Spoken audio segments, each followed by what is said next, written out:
کہ دہلی میں حضرت مرزا مظہر جانے جانا رحمۃ اللہ علیہ بڑے درجے کے اولیاء اللہ میں سے تھے. ان کی نازک مزاجی کے بہت سے واقعات مشہور ہیں. بہت نازک مزاجی تھے.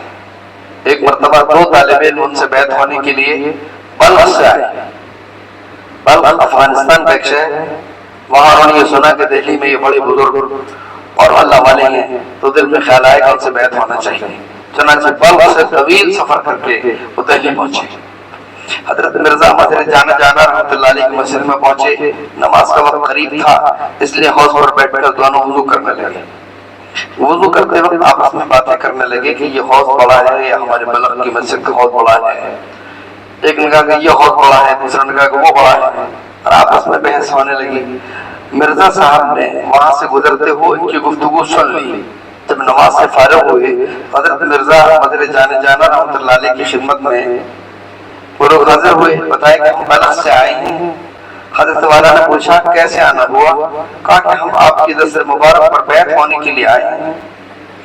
حضرت مرزا صاحب نے فرمایا کہ بیعت ہونے تو آپ آئے ہیں، لیکن کیا اس کا فیصلہ ہو گیا کہ یہ حوض بڑا ہے یا بلخ کا حوض بڑا ہے؟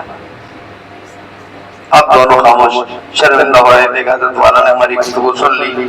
حضرت نے فرمایا کہ ابھی فیصلہ نہیں ہوا تو ایسا کرو کہ بیعت تو تم بعد میں بھی ہو جانا، پہلے بلخ جاؤ اور اس حوض کو ناپ کر آؤ، اور واپس آ کر پھر اس حوض کو ناپو اور ادھر اور پھر فیصلہ کرو کہ کون سا حوض بڑا ہے کون سا چھوٹا ہے.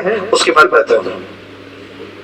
کیونکہ تمہاری بحث اور گفتگو سے پتہ چلا کہ تمہاری گفتگو میں پہلے تو تحقیق نہیں، احتیاط نہیں. ایک نے ناپے تولے بغیر ہی یہ دعویٰ کر دیا کہ یہ حوض بڑا ہے، دوسرے نے یہ دعویٰ کر دیا کہ وہ حوض بڑا ہے. آپس میں بحث شروع کر دی. اس سے معلوم ہوا کہ طبیعت میں احتیاط نہیں ہے.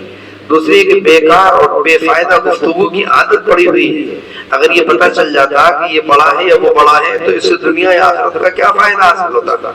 تو واپس بلخ جاؤ اور وہ حوض ناپ کر آؤ، اس کے بغیر بیعت نہیں کروں گا. یہ بھی مجاہدہ تھا، لوگوں کراتے تھے اس طرح سے. تو بہرحال فالتو کی باتیں نہیں کرنا چاہیے، فضول کی باتیں اس کو چھوڑ دینا چاہیے. اس سے کوئی فائدہ نہیں. بعض لوگوں کو سوال کرنے کا بڑا شوق ہوتا ہے، فالتو کی باتیں پوچھتے ہیں ایسا ویسا. ہمارے حضرت مفتی صاحب یہاں دیوبند میں تو حضرت بہت سخت جواب دیا کرتے تھے، اور بڑے اچھے انداز میں مزاحی انداز میں کہتے تھے اچھا بتائیے کیا اس بات کے جاننے پر قبر میں کوئی پوچھ ہوگی کہ جب آپ جانتے تھے کہ نہیں جانتے تھے؟ آخرت کا کوئی مسئلہ رکا ہوا ہے اس پر؟ جنت میں داخلہ رکا ہوا ہے تمہارا اس پر؟ نہ آخرت میں قبر میں پوچھ ہو رہی، نہ آخرت کا کوئی مسئلہ رکا. تو کاہے لیے اس میں بحث پڑ رہا ہے؟ فالتو بحث. پہلے زمانے میں ایسے ہی علاج ہوا کرتے تھے. اب یہ علاج تو بڑا سخت کڑوا ہے کہ وہاں پر بلخ جائے پھر وہ حوض ناپ کر آیا پھر بیعت ہو. لیکن ساری زندگی کے لیے یہ علاج کافی ہو گیا ہوگا، پھر اس کے بعد ساری عمر بلا تحقیق ہو گئے، فائدہ بات زبان سے نہیں نکلی ہوگی. بہرحال اس طرح کے علاج ہوتے تھے. یہ نہیں کہ ذکر و تسبیحات بتا دی اور آپ بیٹھے ہوئے تسبیح گھونٹ رہے ہیں، بس وظیفہ گھونٹنے سے ہی کامل بن گئے، بلکہ اس طرح رگڑے دیے جاتے تھے تب جا کر اصلاح ہوتی تھی. میں نے سے پہلے سنایا تھا شاہ ابو سعید صاحب گنگوہی رحمۃ اللہ علیہ، گنگوہ ان کا مدار ہے. یہ شیخ عبد القدوس صاحب گنگوہی رحمۃ اللہ علیہ کے پوتے ہیں اور اپنے زمانے کے قطب تھے. شیخ عبد القدوس صاحب گنگوہی، ان کے پاس دور دور سے لوگ آتے تھے اپنی اصلاح کرانے کے لیے. تو نظام الدین بلخی رحمۃ اللہ علیہ بلخ سے شیخ عبد القدوس صاحب میں آئے اور ان کے مجلس میں رہے، ان کی خدمت میں رہے، اور برسوں رہنے کے بعد چلے گئے. ان کو خلافت مل گئی.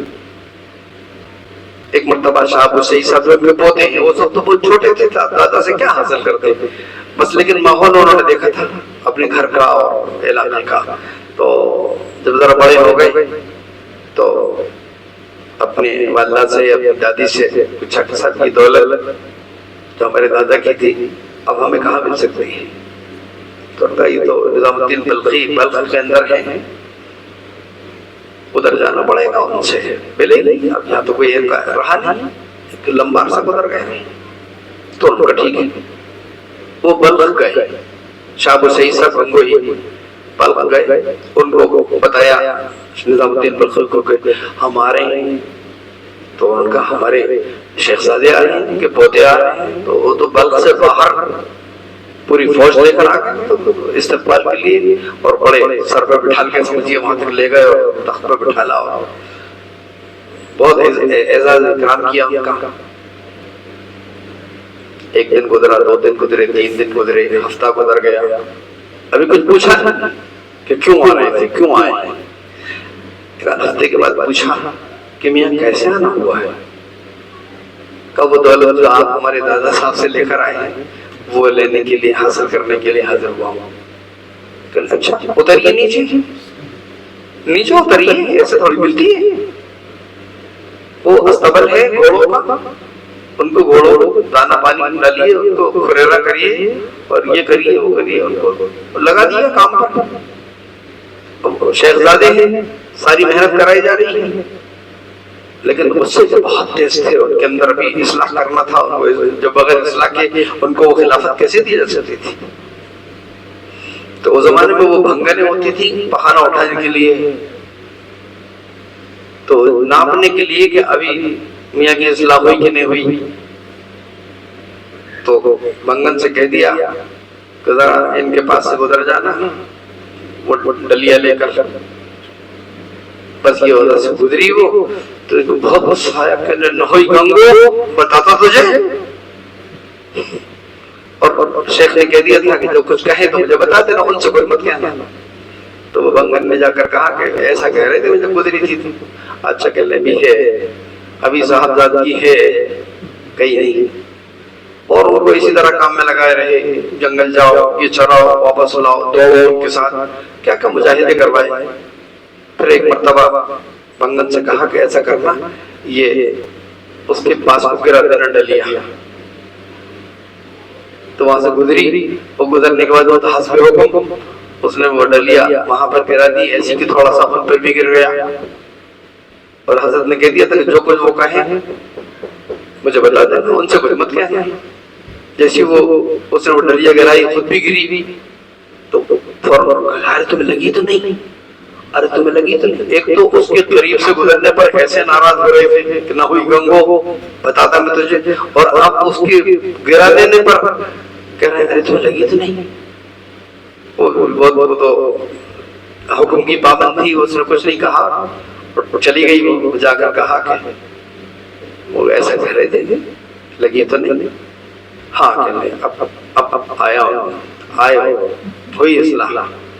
رات کو انہوں نے خواب میں دیکھا کہ ان کے شیخ عبدالقدوس صاحب گنگوہی رحمۃ اللہ علیہ کو خواب میں دیکھے اور کہہ رہے ہیں نظام الدین، میں نے تو تم کو اتنا پریشان نہیں کیا تھا، تم ہمارے بچوں کو اتنا پریشان کرتے۔ فوراً اٹھے اور صبح کو انہوں نے ان کو خلافت سے نوازا، اور پھر ان کو واپس آئے وہ لے کر۔ تو ایسی مجاہدے کرائے جاتے تھے پہلے، اب نہیں رہے وہ سب، نہ حالات رہے نہ زمانہ رہے ایسا کہ رگڑے دیے جائیں۔ یہ واقعہ سنا کر حضرت تھانوی نمبر اللہ مرقدہ نے فرمایا کہ کسی کے دل میں خیال پیدا ہو سکتا ہے کہ ان طلبہ نے زیادہ زیادہ یہی تو کیا تھا کہ یہ غلط کام کیا، اگر غلط کام نہ کر رہے ہوتے تو پھر آنے کی ضرورت ہی کیا تھی۔ یہ طلبہ اسی لیے تو آئے تھے کہ اپنی اصلاح کرائیں، اگر پہلے سے کامل ہوتے، زبان قابو میں ہوتی، خیالات قابو میں ہوتے تو شیخ کے پاس آنے کی ضرورت ہی کیا تھی۔ لہذا اس غلطی پر شیخ نے بیعت کرنے سے کیوں انکار کر دیا؟ پہلے بیعت کر لیتے پھر علاج کرتے۔ کسی کے دل میں خیال آ سکتا ہے۔ پھر خود حضرت نے اس اشکال کا جواب دیا کہ یہاں دو باتیں ہیں۔ پہلی بات تو یہ ہے کہ سنکار سے یہ بدلانا منظور ہے کہ کچھ چیزیں ایسی ہیں کہ طالب و سالک اور مرید کو پہلے سے ان کا دھیان اور ان کی فکر ہونی چاہیے۔ شیخ سے فائدہ اسی وقت ہوتا ہے جب مرید نے پہلے سے بڑے بڑے کاموں کا دھیان اور خیال کیا ہوا ہو۔ البتہ جو دقائق اور باریک باتیں ہیں ان کی اصلاح شیخ سے کرانی ہے، اس وجہ سے شیخ بیعت کرنے سے انکار کر دیتا ہے کہ تمہیں ابھی بیعت نہیں کرنا ہے۔ اب حالات بدل گئے۔ ہمارے مفتی صاحب حضرت تھانوی رحمۃ اللہ علیہ تو بیعت نہیں کرتے تھے طالب علم کے زمانے میں، کسی کو بیعت نہیں کرتے تھے۔ ابھی جاؤ ہمارے مفتی صاحب بیعت کر لیتے تھے، مفتی امام صاحب رحمۃ اللہ علیہ بیعت کرتے، کہتے بھائی اس بہانے پر نماز روزے سے لگا رہے گا، ورنہ طالب علم کی حالت آپ جانتے کیا ہے، نماز روزے سے لگا رہے گا وہ بعد میں۔ اور اس کو لیکن کوئی ذکر اذکار نہیں بتاتے تھے، ان کی مجلس میں بیٹھے، مجلس ختم ہو اور کہتے اچھا ٹھیک ہے السلام علیکم، جائے مطالعہ کرنا چاہیے. ہم لوگ وہاں پڑھتے تھے, ہم لوگوں کو بھگا دیا کرتے تھے, جائیے مطالعہ کریے, پڑھیے, تو بیعت کر لیتے تھے. لیکن دوسری بات یہ ہے کہ اللہ تعالیٰ ہی شیخ قلب پر وارد فرماتے ہیں کہ اس شخص کے ساتھ سب کیا معاملہ کرنا ہے. ہر آدمی کا علاج الگ ہوتا ہے, کہ کسی کا علاج تھپڑ مارنے سے ہو جاتا ہے, کسی کا علاج ڈانٹ دینے سے ہو جاتا ہے, کسی کا علاج پیار کرنے سے ہوتا ہے, کسی کا علاج چمکارنے سے ہوتا ہے, کسی کا علاج صرف ایک نظر دیکھ لینے سے ہو جاتا ہے. 3 طالب علم فلم دیکھنے گئے, پکڑے گئے. اب استاد نے ایک کو تو آنکھیں دیکھی, ایسا آنکھیں ترچھی کر کے دیکھ لیا, دوسرے کو ڈانٹ بھی دیا. تمہیں شرم نہیں آئی طالب علم کے ساتھ تم دیکھنے گئے تھے؟ تمہیں تو نہیں کرنا چاہیے. تیسرے کو ذرا 2-4 جمع بھی دیے. اب وہ جس کو جمائے ہیں وہ تو سوچ رہا دھول جڑ گئی, کوئی بات نہیں, ادھر بھی جا رہا ادھر بھی جا رہا, کھانا بھی کھا رہا ہے. اور جو جس کو ذرا ڈانٹا پر دیا تھا وہ جاتا تو ہے لیکن نیچے نکاح بچتا بچاتا جاتا ہے, شرمندہ ہو رہا ہے. اور تیسرا والا تو کمرے سے نہیں نکل لگا, آج حضرت نے مجھے تیرچی نگاہوں سے دیکھ لیا کہ تم بھی تھی. دیکھیے ضرورت تینوں کا ایک تھا, لیکن ہر ایک کی اصلاح کے لیے الگ الگ حالات ہوتے ہیں. کسی کی اصلاح صرف ترچھی نگاہ دیکھ لینے سے ہو جاتی ہے, کسی کو ڈنڈے کو لانا پڑتا ہے, کسی کو ہتھکڑی لگانا پڑتی ہے, کسی کو جیل کرنا پڑتا ہے. ہر ایک کا الگ علاج ہوتا ہے. تو کسی کا علاج صرف ایک نظر دیکھ لینے سے.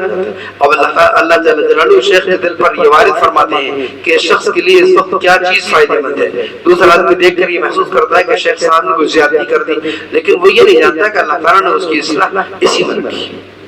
یہ اشارے ہوتے ہیں اللہ تعالیٰ کی طرف سے. بیعت ہونے کے سلسلے میں بھی بیعت ہونے, مجھے اندازہ ہے اس کا, اندازہ ہے کہ بہت سے لوگوں نے مجھ سے کہا, جب مجھے حضرت نے اجازت دی, بہت سے لوگوں نے کہا کہ فلاں کو بیعت کر لو, فلاں کو بیعت کر لو.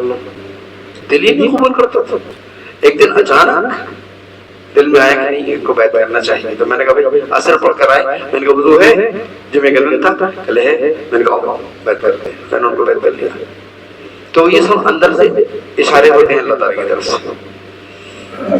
مفتی شفیع صاحب رحمۃ اللہ علیہ کے طرز عمل میں یہ چیز بار بار مشاہدے کی. حالانکہ وہ انتہائی نرم خو آدمی تھے, غصہ تو نہ ہونے کے برابر تھا, ہر ایک کے ساتھ نرمی و تحمل سے پیش آتے تھے, تواضع انکساری کے ساتھ ملتے. لیکن کبھی کبھار ایسا ہوتا کہ اچانک کسی آدمی پر چھوٹی سی بات پر بہت غصہ ہو جاتے. اب ظاہر بین کو تو یہ دیکھ کر شبہ ہوتا ہے کہ انہوں نے اس آدمی پر زیادتی کر دی, مگر اللہ تعالیٰ نے ایک بندوں کے قلب پر وارد فرماتے ہیں کہ کس شخص کے ساتھ کس وقت کیا معاملہ کرنا ہے. چنانچہ ایک واقعہ یاد آیا کہ ایک مرتبہ ایک بڑے صاحب حیثیت پڑھے لکھے مشہور آدمی والد صاحب سے, یعنی مفتی تقی عثمانی صاحب فرماتے ہیں کہ مفتی شفیع صاحب رحمۃ اللہ علیہ سے ملاقات کے لیے آ گئے اور بات کرنی شروع کر دی. ابھی 2-3 جملے ہی کہے تھے کہ والد صاحب نے ان کو شدید ڈانٹنا شروع کر دیا. میں بھی حیران کہ آج تک کبھی کسی کو اس طرح ڈانٹا نہیں. یہاں تک ان سے کہہ دیا کہ یہاں سے چلے جاؤ, چنانچہ ان کو دفتر سے نکال دیا. آج تک میں نے ایسا منظر نہیں دیکھا تھا. میں نے سوچا کہ یا اللہ یہ شخص تو کام سے گیا, اس لیے کہ 9 تعلیم یافتہ آدمی ہے, کوٹ پتلون پہنے ہوئے, داڑھی بھی برائے نام, اور اس کو ڈانٹ رہے ہیں. اب ہمیشہ کے لیے یہ آدمی تو گیا, متنفر ہو کر جائے گا. اسی آدمی نے بعد میں خود اپنی زبان سے مجھے کہا کہ مفتی صاحب کی اس دن کی ڈانٹ نے میری زندگی کی کایا پلٹ دی. میرے اوپر اس ڈانٹ نے ایسا اثر کیا کہ میرا مرکز توجہ ہی بدل گیا. میں نے مفتی صاحب کو دیکھا, مفتی محمود صاحب رحمۃ اللہ علیہ بہت نرم دل تھے, بہت نرم دل تھے. ہمارے شیخ ابد بھی تھے وہ.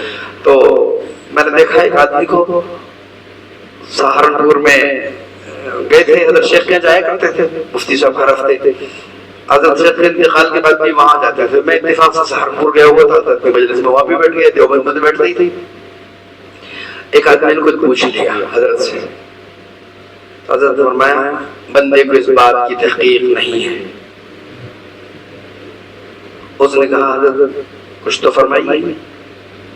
اس قدر غصہ ہوئے, اس قدر غصہ ہوئے, اس قدر غصہ ہوئے کہ میں پتہ نہیں سکتا.